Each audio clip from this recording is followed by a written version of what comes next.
everyone, this is Akash Ukani and welcome to Samarpan Techno School Biology YouTube channel. આપણે જોઈ રહ્યા હતા chapter number 4 અને આજે જોઈશું લેક્ચર નંબર 4. લાસ્ટ લેક્ચર એટલે કે લેક્ચર નંબર 3 ની અંદર તમે એક સમુદાય સચ્છિદ્ર વિશે ડિટેલમાં માહિતી લીધી. આજે પણ આપણે એવા બે સમુદાય વિશે લઈશું. એક મોટો છે, એક નાનો છે. પહેલો છે એ સમુદાય કોષ્ઠાંતરી. So without wasting time, let's start. લાક્ષણિકતા વર્ણવો સમુદાય કોષ્ઠાંતરી અથવા તો દંશકો. તો પહેલા આપણે એના શું જોઈએ, ખાસિયત જોઈએ. વાય એને કોષ્ઠાંતરી કીધું. કોષ્ઠાંતરની સંધિ છૂટી પાડો તો કોષ્ઠ વત્તા આંત્ર એવું થયું, બરાબર. એટલે કે શરીરનું પોલાણ એટલે કે શરીરની ગુહા એ કોના તરીકે વર્તે છે? આંત્રમાર્ગ તરીકે વર્તે છે. એટલે કે શરીર પોલાણ એ જ કોણ છે? આંત્ર ગુહા. તો એને શું કહેવાય? એટલે કે આપણી શરીરની ગુહા જુઓ, આપણી શરીરનું પોલાણ તો કે પાચન માર્ગ આપણો અલગ છે, એની સિવાયનું પોલાણ એટલે કે દેહ કોષ્ઠની અંદર આપણું અલગ છે. દેહ કોષ્ઠ અને પાચન ગુહા આપણામાં કેવું છે? અલગ અલગ છે. જ્યારે આમાં એવું કઈ જોવા મળતું નથી. એટલા માટે એને બંનેનું ભેગું જોવા મળે છે. એટલા માટે એને શું કહેવાય છે? કોષ્ઠાંતરી. તો ખાસિયત પહેલી શું થશે? જે સજીવોમાં શરીર ગુહા એ આંત્ર ગુહા તરીકે વર્તે એવા બધા સજીવોના સમુદાયને શું કહેવાશે? કોષ્ઠાંતરી. અને બીજું નામ છે એનું દંશકો. જુઓ, શા માટે એને દંશકો કીધા? તો એના બે રીઝન છે. પહેલું તો કે ઘણા કોષ્ઠાંતરી સજીવોની અંદર એટલે કે ઘણા આ સમુદાયના સજીવોમાં શું જોવા મળે છે? તો કે સૂત્રાંગો જોવા મળે. સૂત્રાંગો એટલે કે જેમ કે વેલા ને પેલા વેલા હોય એને સૂત્રાંગો આવેલા હોય, એવા પ્રકારના કઈક અહીંયા સૂત્રાંગો જોવા મળે છે. એટલે કે આમ આ હાથની આંગળીઓ છે, આ હાથ છે, આ કોઈ સજીવ છે તો એની પર આપણી જે આંગળીઓ છે એની જેમ શું જોવા મળે? ત્યાં સૂત્રાંગો જોવા મળે છે. તો આ સૂત્રાંગોની હાજરીને કારણે અને આ સજીવોના શરીરના કોષો હોય તો એ કોષોમાં શું આવેલું હોય? ડંખ કોષો આવેલા છે, અથવા તો એને કહેવાય ડંખિકા. કોની હાજરી? ડંખ કોષો ની હાજરીને કારણે બીજું એને શું કહેવાય? દંશકો. અને હજી એક કોણ કહેવાશે? આપણું સૂત્રાંગોની હાજરી, બરાબર. આ બંનેને કારણે એને શું કહેવાશે? દંશકો કહેવાય. હવે તમને એવું થાય કે આ ડંખ કોષો કેવા હોય? તો કે ડંખ કોષો સિમ્પલ આવો કોઈ કોષ છે, એના પર સ્પિક્યુલ ટાઈપ રચના હશે કે જેમાંથી શું નીકળતું હોય?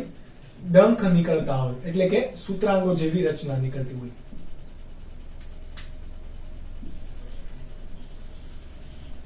બરાબર. આવી એક રચના છે કે જેને શું કોના તરીકે ઓળખાય? ડંખ કોષો તરીકે ઓળખાય, કે જે તમે ડાયાગ્રામની અંદર પણ જોઈ શકો છો. ઓકે, તો આના કારણે બધા પ્રાણીઓ કોના તરીકે ઓળખાય? કોષ્ઠાંતરી અથવા તો દંશકો તરીકે. ચલો, આ કોષ્ઠાંતરીની આપણે વાત કરીએ એટલે પહેલા આપણે એની વાત કરીએ કોનું બેઝિક એક્ઝામ્પલ તમને બધાને ખબર છે, હાઇડ્રા. અને ઘણા બધાએ જેલીફિશ નામ સાંભળ્યું હશે. તો જેલીફિશ એ હકીકતમાં કોઈ માછલી નથી, એ શું છે? કોષ્ઠાંતરી છે. આ યાદ રાખજો, surprise for you guys. Okay, તો એક શું છે? એ તમારી માછલી નથી, એ કોષ્ઠાંતરી છે. આપણે જોઈએ એનો વસવાટ ક્યાં જોવા મળે? તો કે જલજ. બધા જ કેવા? જલજ. હવે અમુક દરિયાઈ પાણીમાં પણ જોવા મળે અને મીઠા પાણીમાં પણ જોવા મળે. મીઠા પાણીમાં પણ, વહેતા પાણીમાં પણ જોવા મળે અને સ્થગિત પાણીમાં પણ જોવા મળે. સ્થગિત એટલે કે સ્થિર પાણી, જેમ કે તળાવ છે, સરોવર છે, કૂવો છે, આ બધા કેવા હશે? સ્થગિત પાણી. જ્યારે વહેતું પાણી એટલે કે ઝરણું છે, નદી છે, તો આ બધાને વહેતા પાણીના, મીઠા પાણીના સ્ત્રોત કહેવાશે. બાકી દરિયા તો બધાને ખબર જ છે. આયોજન આપણે જોઈએ તો આયોજનના સ્તરોમાં આપણે એવું ભણી ગયા હતા કે કોષ સ્તરીય આયોજન કોનામાં જોવા મળે? સચ્છિદ્રમાં. પછી તો કે પેશી સ્તરીય આયોજન. તો કે આયોજન કયું? પેશી સ્તરીય. જોયું છે? સિમ્પલ એકદમ. તો કે પહેલા આગળના સવાલ તમે પહેલા બે લેક્ચરના યાદ રાખેલા હોય તો આમાં અડધું તો આમનામ આવડી જાય. ઓકે, ગર્ભસ્તરની વાત કરીએ. ગર્ભસ્તર કેવું હોય? દ્વિગર્ભસ્તર. કેવું? દ્વિગર્ભસ્તર. કારણ કે આપણે ત્રિગર્ભસ્તરીય પ્રાણીઓ તો ક્યાંથી જોયા હતા? પૃથુકૃમિથી. કે જેમાં દેહ કોષ્ઠ હોય, અહીંયા દ્વિગર્ભસ્તર એટલે કે બાહ્ય ગર્ભસ્તર અને અંતઃગર્ભસ્તર વચ્ચે મધ્ય શ્લેષ્મનું આવરણ છે, કોઈ ગર્ભસ્તર છે નહીં. ઓકે, સમમિતિની વાત કરીએ, કેવું હતું, આપણે એને ગમે આવી રીતે ત્રિજ્યાવર્તી રીતે કાપી શકતા હતા. તો યસ, તો આ કયું છે? અરીય સમમિતિ. કઈ? અરીય સમમિતિ. ઓકે, સ્વરૂપની વાત કરીએ એટલે કે આ કોષ્ઠાંતરીના પ્રકાર કેટલા હશે? મુખ્યત્વે અહીંયા બે પ્રકાર જોવા મળે. ઓકે, કયા કયા? તો કે પહેલો પ્રકાર હશે એને કહેવાશે પુષ્પક. કેવો? પુષ્પક. બીજો પ્રકાર છે એ કેવો છે? છત્રક. કેવો છે? છત્રક. પુષ્પક એટલે કે કેવું? ફૂલડા જેવું, આવો કોઈ આકાર હોય, જેવી રીતે આપણે હાઇડ્રાની વાત કરતા હતા, બરાબર? તો જો આ ફૂલની પાંદડીઓ હોય એના જેવું દેખાય, આ પુષ્પક. અને છત્રો એટલે કે કેવું? છત્રી જેવું, આવું. આ બે પ્રકારના સજીવો જોવા મળશે. છત્રી જેવું હોય તો એ કોણ છે? તમારું જેલીફિશ, કે જેને બીજું શું કહેવાય? ઓરેલિયા. શું કહેવાશે? ઓરેલિયા. જ્યારે પુષ્પકમાં તમારો કોનો સમાવેશ થશે? હાઇડ્રા અને સમુદ્ર ફૂલ. કોનો? હાઇડ્રા અને સમુદ્ર ફૂલ. હાઇડ્રા એટલે કે એને ગુજરાતીમાં કહેવાશે જળવ્યાય. શું કહેવાશે? જળવ્યાય. ત્યારબાદ આપણે એની વાત કરીએ શરીર પોલાણની. શરીર પોલાણની વાત કરતા પહેલા આપણે હાઇડ્રાની રચના જો ડાયાગ્રામ દ્વારા સમજીએ તો વધારે ઈઝી પડશે. આ તમને યાદ રહી ગયું હોય અથવા તો તમે આને નોટ ડાઉન કરી શકો. પુષ્પક અને જેલીફિશ આ બે પ્રકાર છે. એ પૈકી હું તમને પહેલા પુષ્પક પ્રકાર સમજાવું એટલે કે તમને શરીર પોલાણ ખબર પડશે. કે અહીંયા શરીર પોલાણમાં ક્યાંય પણ આપણે અહીંયા જ ભણી ગયા કે શરીર ગુહા એ હોતી નથી. એ કોના તરીકે ઓળખાય છે? આંત્ર ગુહા તરીકે. એટલે કે મધ્યમાં આંત્ર ગુહા આવેલી હોય. હવે હું અહીંયા તમને હાઇડ્રાનો ડાયાગ્રામ ડ્રો કરીને દઉં.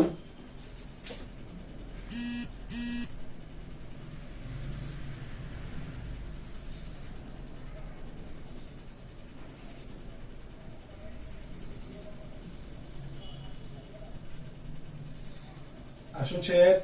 તો કે કેળાની છાલ નથી.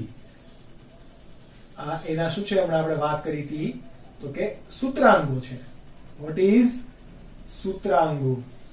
આપણે બધાનું કાર્ય પણ જોઈશું કે કોણ શું કાર્ય કરે. ઓકે, આ તમારું શું છે? હાઇડ્રા, પુષ્પ જેવું. આ હકીકતમાં આ આપણે ઊંધું દોરેલું છે. આ હકીકતમાં કઈ રીતે હોય? આ રીતે હશે. એટલે કે આ ઉપરનો ભાગ એ નીચે હશે, નીચેનો ભાગ ઉપર હશે. આ ઊંધું આપણે ડાયાગ્રામ ડ્રો કરીએ છીએ, પરંતુ આ સમજવા માટે છે.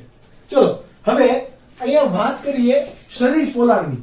તો આ ભાગ જે હું બ્લુ કલર થી અહીંયા ડ્રો તમને દર્શાવી રહ્યો છું, એ ભાગ એ કોના તરીકે ઓળખાય છે? શરીર પોલાણ તરીકે. હવે શરીર પોલાણની અંદર તો હાડકાં વગેરે હોવું જોઈએ. અહીંયા નલિકામય તંત્ર પહેલાની જેમ નથી. કોની જેમ? સચ્છિદ્રની જેમ નલિકામય તંત્ર નથી. પરંતુ ત્યાં શું જોવા મળે છે? આંત્રમાર્ગ જોવા મળે છે. શું જોવા મળે છે? આંત્રમાર્ગ. આંત્રમાર્ગ હોય તો તમને એમ પણ થાય કે સર ખોરાક ક્યાંથી લાવશે? તો કે આ જે સૂત્રાંગો છે એ શું કરે? ખોરાકને પકડીને લાવવા માટે મદદ કરશે. સૂત્રાંગો બધા મૂવમેન્ટ કરતા હોય આ રીતે. ઓકે, તો અહીંયા કોઈ ખોરાક છે તો પાણીમાં તરવામાં પણ મદદ કરશે, એટલે કે પ્રચલનમાં પણ મદદ કરી. પછી ખોરાકને પકડીને આ બધા વળીને ક્યાં જાય? જો અહીંયા તમને એક નાનું છિદ્ર દેખાય છે. આ છિદ્રને શું કહેવાશે? હાઇપોસ્ટોમ અથવા તો એને કહેવાય અધોમુખ. અધોમુખ. ઇંગ્લિશમાં એને શું કહેવાય? હાઇપોસ્ટોમ. કેવો? હાઇપોસ્ટોમ. તમને અધો એટલે કે નીચે, અધી એટલે કે ઉપર. બરાબર? તમને એમ થશે કે સર આ તો ઉપરની બાજુ છે તો અધોમુખ કેમ કીધું? હમણાં જ મેં તમને કીધું આ ડાયાગ્રામ કેવો છે? આપણે ઊંધો ડ્રો કરીએ છીએ સમજવા માટે, પરંતુ આ કેવો હોય? આ રીતે હશે. એટલે કે આ હાઇડ્રાનું શરીર હશે, એટલે કે જળદાયનું શરીર. આ એના કોણ હોય? સૂત્રાંગો. હવે સૂત્રાંગોના બે કાર્ય હોય. એક તો ખોરાક પકડવો હોય, એ કોઈ ખોરાક હશે તો આવી રીતે પકડશે અને એને ક્યાં દાખલ કરશે? અંદર. એટલે કે કેમાં? અધોમુખમાં. આની અંદર શું હશે? અધોમુખ. અને બીજું શું કામ કરે તો કે એ પ્રચલન માટે પણ મદદ કરશે. સૂત્રાંગો દ્વારા શું કરે? પ્રચલન કરે. બે રીતે પ્રચલન કરશે, એક તો સીધી રીતે અથવા તો બીજો આવી રીતે આમ ઉલટા બને, આપણે જેને કહીએ ને સમરસોલ્ટિંગ, બરાબર, કૂદકા વાળું, ઊંધું ફરી ફરીને. તો આ સમરસોલ્ટિંગ પ્રકારે પણ મૂવમેન્ટ એટલે કે પ્રચલન કરશે, એક સ્થાનેથી બીજા જગ્યાએ જવામાં મદદ કરશે. તો આ સૂત્રાંગોનું કાર્ય હતું ખોરાક પકડીને તેને ક્યાં દાખલ કરવો? અધોમુખમાં. અધોમુખમાં દાખલ કરી દીધો એટલે ખોરાક ક્યાં ગયો? તમારો આ ભાગ કયો છે? આંતરગુહા. આંતરગુહામાં જશે. ખોરાકનું પાચન કેવું થશે આંતરગુહાની અંદર? એટલે કે શરીર પોલાણ માંથી ક્યાં ગયો? આંતરગુહા. આંતરગુહામાં શું થશે? પાચન થશે. કયા પ્રકારનું થશે? તો કે અંતઃ કોષીય પાચન પણ થશે અને બાહ્ય કોષીય પાચન પણ થશે. બંને પ્રકારનું અહીંયા પાચન તમને જોવા મળશે. કયું કયું? અંતઃ કોષીય પાચન અને બાહ્ય કોષીય પાચન. તમારે ખાસ અહીંયા યાદ રાખવાનું છે. ત્યારબાદ હવે એમ થાય કે સર અહીંયાથી એ બહાર નીકળી જશે, બરાબર, કારણ કે એક તરફથી ખોરાક તમે દાખલ કરો તો બીજા તરફથી બહાર નીકળે, એવું કઈ હોય? તો કે પહેલી વાત, અહીંયા આપણે એને અપૂર્ણ પાચન માર્ગ નહીં કહીએ અથવા તો અપૂર્ણ પાચન તંત્ર નહીં કહીએ. કેમ? તો કે આપણે એવું ભણી ગયા કે આમાં પેશી સ્તરીય આયોજન છે, અંગ સ્તરીય આયોજન છે નહીં. અંગ સ્તરીય આયોજન ક્યાં જોવા મળે? પૃથુકૃમિમાં જોવા મળશે. અહીંયા કેવું છે? તો કે પેશી સ્તરીય આયોજન છે. ભણી ગયા ને તમે? જો અહીંયા તો ખોરાકનું પાચન એટલે કે ખોરાક અહીંયા આવ્યો, શરીરની અંદર અંતઃ અને બાહ્ય કોષીય પાચન થયો અને એ અધોમુખ દ્વારા જ બહાર નીકળી જશે. એટલે ઉત્સર્જન પણ કોના દ્વારા થશે? અધોમુખ દ્વારા. જ્યાંથી ખાધું ત્યાંથી જ બહાર કાઢી દીધું. આના માટેના બે અલગ અલગ માર્ગ છે નહીં. પરંતુ આપણે આને અપૂર્ણ પાચન માર્ગ સંપૂર્ણ રીતે નહીં કહી શકાય. કેમ? તો કે આ પાચન માર્ગ આ અંગ નથી, આ પેશી છે. શું છે? પેશી સ્તરીય આયોજન ધરાવે છે, એટલા માટે. ઓકે, આ વાત થઈ ગઈ તમારે કંકાલની, સોરી પાચનની. હવે વાત કરીએ કંકાલ તંત્રની. કોની? કંકાલ તંત્રની. તો કંકાલ તંત્ર શાનું બનેલું હોય? કેલ્શિયમ કાર્બોનેટનું. શાનું બનેલું હોય? કેલ્શિયમ કાર્બોનેટનું. ઓફકોર્સ આના કોષો અલગ બનેલા હશે કે જે તમે નીટના સિલેબસમાં ભણશો કે શાના કોષો બનેલા હોય, કઈ રીતે મૂવમેન્ટ થાય છે, કઈ રીતે પાચન થાય, પાચન થાય તો એની અંદર કયા કયા કોષો હશે, આ બધું તમે નીટમાં ભણશો. પરંતુ એક કંકાલ હશે એ શાનું બનેલું હોય? કેલ્શિયમ કાર્બોનેટનું. એને જે આપણે કહીએ છીએ ને કેલ્શિયમ કાર્બોનેટનું, તો એ કોની અંદર જોવા મળશે? પરવાળામાં જોવા મળશે. શેમાં? પરવાળા. પરવાળાનો તમે ડાયાગ્રામ જોઈ શકો. જો કેવો છે? તમે આવા ડાયાગ્રામ્સ ક્યાં જોયા હશે? તો કે જિંદગી ના મિલેગી દોબારામાં જ્યારે કેટરીના કૈફ અને રિતિક રોશન સ્ક્યુબા ડાઇવિંગ કરે છે ત્યારે, અથવા તો તમે નેશનલ જીઓગ્રાફી અથવા ડિસ્કવરી પર પણ જ્યારે આવા પાણીની અંદર તમે માછલી કે એના વિડીયોઝ જોતા હોય ત્યારે ઘણા માછલી ઘરની અંદર પણ આવા ઘણા ફોટોગ્રાફ્સ ની સોરી કોરલ્સ એટલે કે પરવાળા રાખેલા હોય. પરવાળાને ઇંગ્લિશમાં શું કહેવાશે? કોરલ. તો આ હકીકતમાં મસ્ત મસ્ત ડિઝાઇન જે છે, ઘણાને એવું લાગે કે ફૂલડું છે, બરાબર, પણ આમાં બહુ બધી વિવિધતા જોવા મળે. એ બધા કોના છે? કોરલ્સ ના પ્રકાર છે. એટલે કે કોરલ્સ પરવાળા પણ કેવા પ્રકારના છે? કોષ્ઠાંતરી પ્રકારના સજીવો છે. કેવા છે? કોષ્ઠાંતરી પ્રકારના સજીવો. જો આ કોરલ્સ ને હોય, આ પણ કેવા હોય? અરીય સંવેદી ધરાવે. તમે કોઈ પણ બાજુથી એને કાપો, ત્રિજ્યાવર્તી ભાગમાં જ એનો કટકા થશે. તો આ વાત હતી કોની? કોરલ્સની. એટલે કે તમને એમ પૂછે કે પરવાળા કયા સમુદાયના સજીવો છે, તો કયા? કોષ્ઠાંતરી. નહીં કે એ પથ્થરો છે, એ પથ્થર છે નહીં. તમે મ્યુઝિયમના ઘણી વખત જશો તો મ્યુઝિયમની અંદર એ સુકાઈ ગયેલા કોરલ્સ મૂકેલા હોય. હવે સુકાઈ ગયેલા હોય એ શાનું બનેલું છે? કેલ્શિયમ કાર્બોનેટનું. એટલે કે ચૂનાના પથ્થર પડ્યા હોય, તમને ડિઝાઇન મસ્ત કરીને મૂકેલા હોય એવું દેખાશે. આઈ હોપ કે તમે કોઈ મ્યુઝિયમમાં ગયા હોય ને તમે જોયું પણ હોય. ત્યારબાદ વાત કરીએ પ્રજનનની. કોની? પ્રજનનની. તો એ અલિંગી પ્રજનન કરશે તો કે યસ. લિંગી પ્રજનન કરશે તો કે યસ. બંને પ્રજનન કરશે. અલિંગી પ્રજનન કઈ રીતે કરે? તો આપણને બધાને ખબર, હાઇડ્રા કયું કરતું હતું? કલિકા સર્જન કરતો હતું કે નહીં? આપણે આવું ભણી ગયા હતા. આ હાઇડ્રા હોય, બરાબર. હવે તમે આકાર બધું જોઈ લેજો. પરંતુ એમાં બહારની બાજુએથી કોઈ નાના બાળ સજીવનો ઉત્પન્ન થાય છે. એ વિકસે ત્યારે પિતૃ એટલે કે આ મેઇન સજીવથી છૂટું પડી જાય અને પોતે એક સ્વતંત્ર સજીવ તરીકે વર્તે, એ કયું કહેવાય? કલિકા સર્જન. બહારની બાજુથી કલિકા સર્જાણી કે અંદરની બાજુથી? બહારની બાજુ. તો આ કેવી હશે? બાહ્ય કલિકા સર્જન પણ જોવા મળે. અને ઘણી વખત હાઇડ્રામાં પણ પુનઃ સર્જન જોવા મળે, પરંતુ એમાં ઘણી બધી કન્ડિશન્સ છે. એટલે કે ઘણા કોષ્ઠાંતરીની અંદર પુનઃ સર્જન જોવા મળશે. ત્યારબાદ લિંગી પ્રજનનની વાત કરીએ તો કે અહીંયા પણ નર અને માદા અલગ અલગ પાડી શકાતું નથી. એટલે કે લિંગ ભેદ ગેરહાજર. એટલે કે નર અને માદા અલગ અલગ નથી. એટલે કે કેવા હોય? ઉભયલિંગી હોય. અને એ શું કરે? લિંગી પ્રજનન પણ દર્શાવે છે. ઓકે, આ લિંગી પ્રજનન દર્શાવે એ બધા પૈકી એક તમે આ નોટ ડાઉન કરી રાખજો. એ પૈકી પ્રજનનમાં તમારે બહુ જ એક ઇમ્પોર્ટન્ટ અને અગત્યતા છે, જે તમને ટેક્સ્ટ બુકમાં પણ આપેલી છે. એ છે ઓબેલિયાની અંદર એકાંતર જનન. કોની અંદર? ઓબેલિયાની અંદર એકાંતર જનન. તો કોને કહેવાય એકાંતર જનન? એ હું તમને સમજાવું. તો કે ઓબેલિયામાં લિંગી અને અલિંગી બંને પ્રકારનું પ્રજનન થાય છે. લિંગી અને અલિંગી બંને પ્રકારનું પ્રજનન થાય, એટલા માટે એને શું કહેવાશે? એકાંતર જનન. શું કહેવાશે? ઓબેલિયામાં એકાંતર જનન. ઓકે, હવે હું તમને એક સિમ્પલ ડાયાગ્રામ દ્વારા તમને સમજાવું કઈ રીતે કરશે. તો કે આ પુખ્ત ઓબેલિયાનું સજીવ છે, બરાબર? આવું હશે.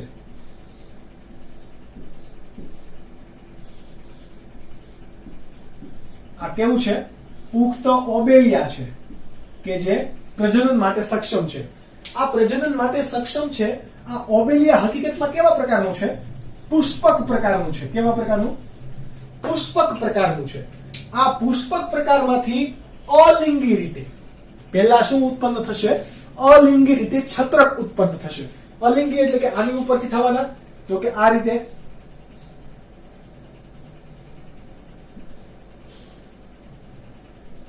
આ રીતે શું થયા? છત્રક ઉત્પન્ન થયા. આ છત્રક આગળ વધશે, બરાબર? એટલે કે કેવા બન્યા? થોડાક મોટા બન્યા.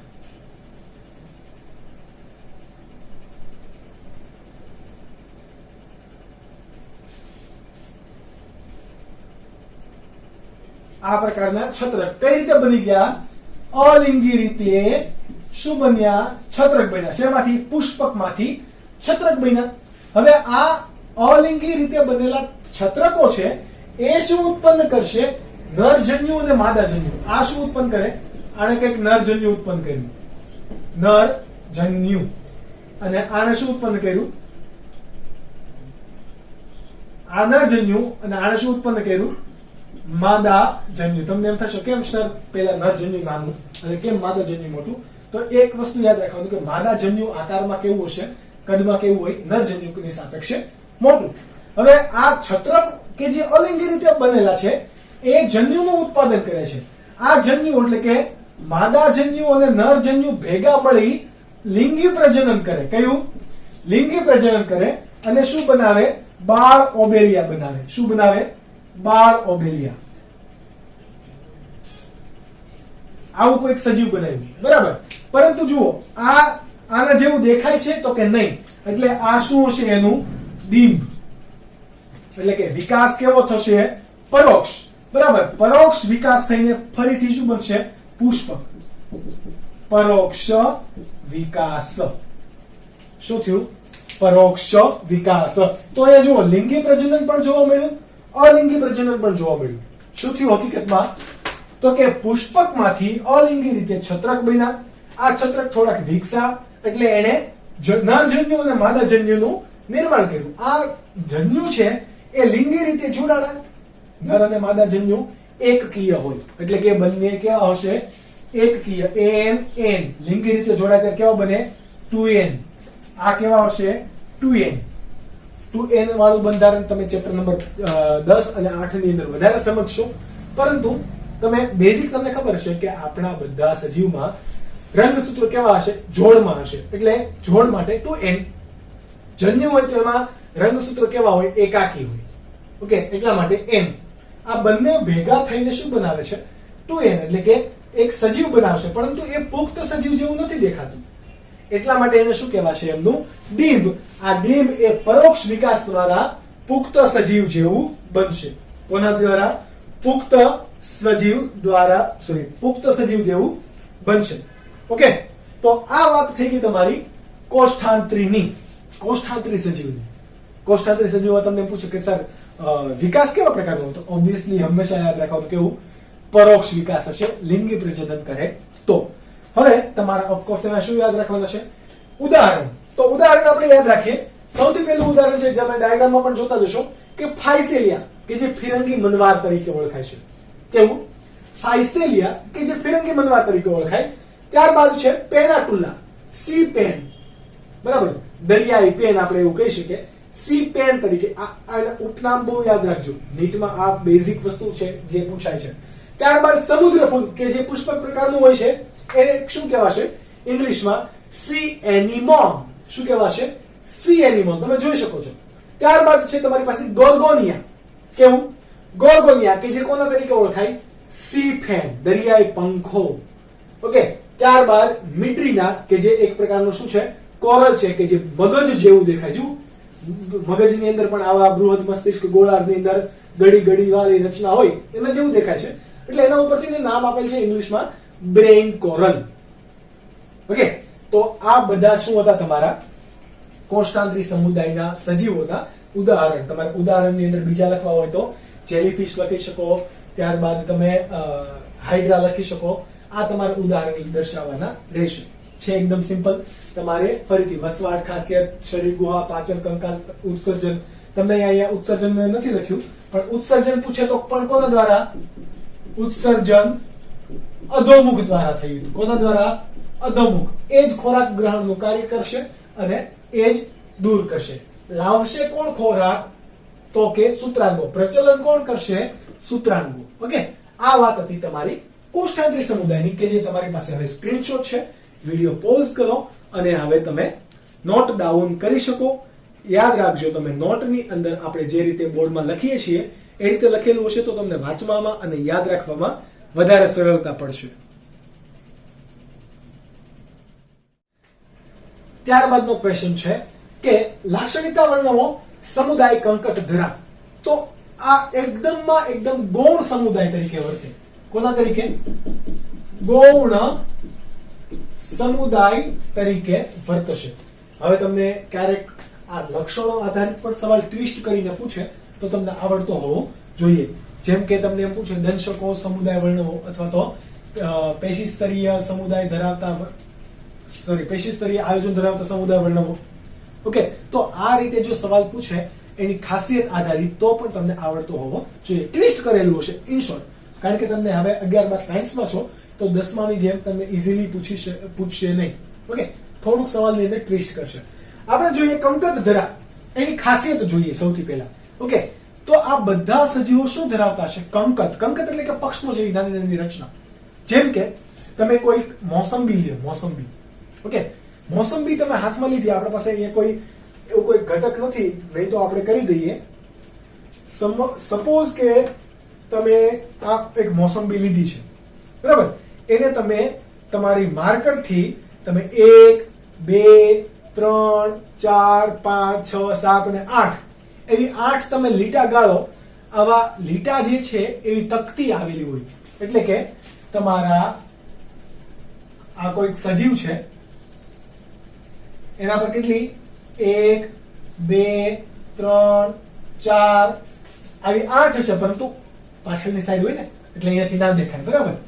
1, 5, 6, 7, 8 આવી 8 તકતીઓ આવેલી છે. આ તકતીને પણ જો હું ઝૂમ કરું, શું કરું? હું ઝૂમ કરું તો આવો પ્રકારનો એક પટ્ટો દેખાય છે, જેની ઉપર આવી નાની શું આવેલું હોય? કંકવત આવેલી હોય, એકબીજા ઉપર આચ્છાદિત એવી. અથવા તો હું આવી રીતે આપણે એને ડ્રો કરી શકીએ, બરાબર. આ આમ છે અને આપણે આ રીતે જોઈએ તો કેવી રીતે દેખાશે? આ રીતે. એના ઉપર આવી નાની નાની જો પક્ષમાં જેવી નાની નાની રચના આવે છે કે જેને શું કહેવાશે? કંકત તક્તી.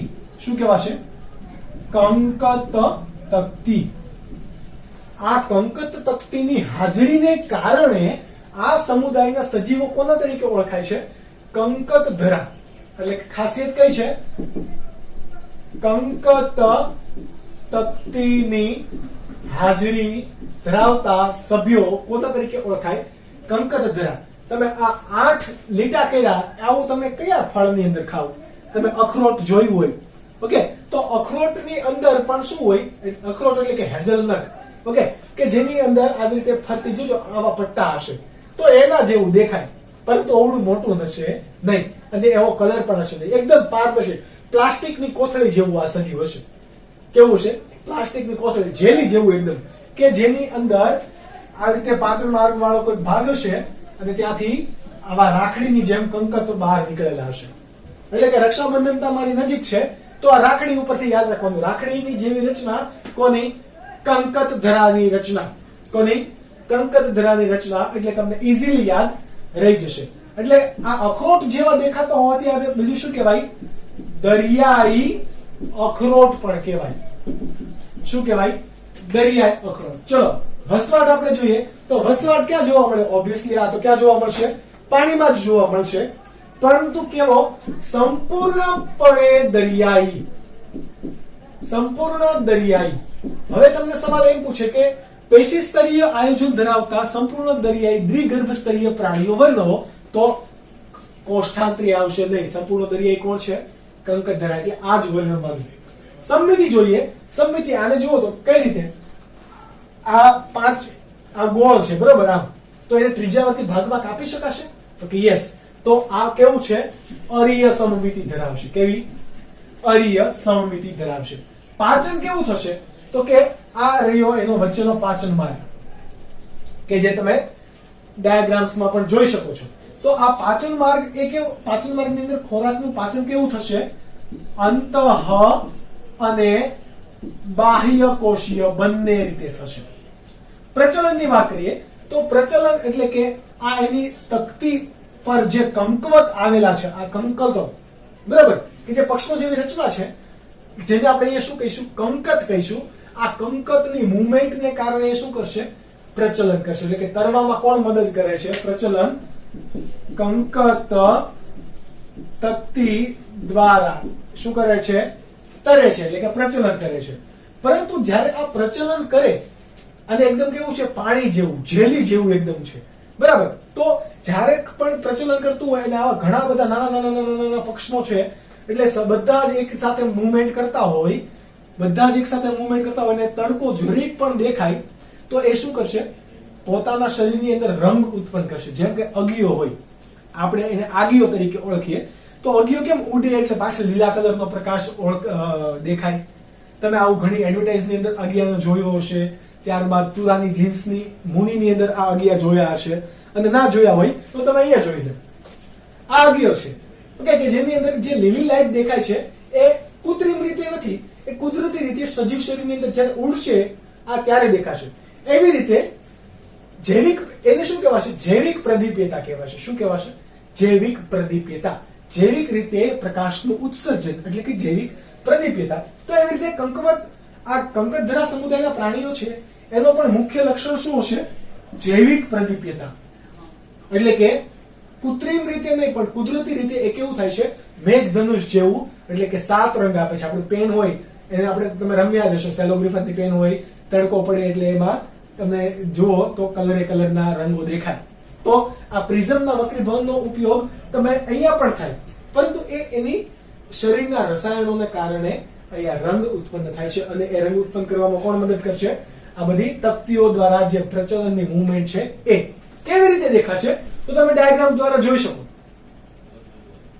કે તમે વિડિયો પોઝ કર્યો હશે મને ખબર છે, પણ આ રીતે એની મૂવમેન્ટ દેખાશે. તમે જો પાછળનું બેકગ્રાઉન્ડ કલર કેવું મૂકી દીધું? બ્લેક. શા માટે?